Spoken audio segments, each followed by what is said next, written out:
Ya wakiburyo n'amazi wowe se wankora iki maso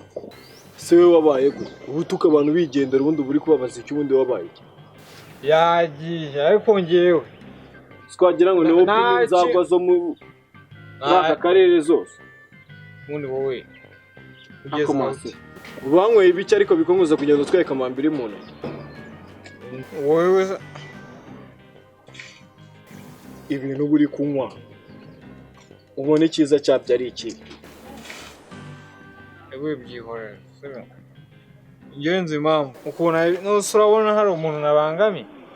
sinibe hano ko wabaye kuncokoza maso tujye tuvugisha ukuri ubundi bibi by'ibyo bintu muri kunywa urabizi wanyweye itabi cyangwa inzoga ushobora gukubita papa wawe na mama wawe imbere y'ababyeyi bawe.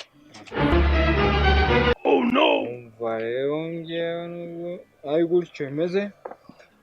simbikora amaso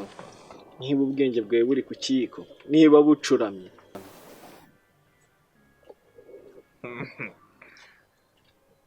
igihe kiri bubuze none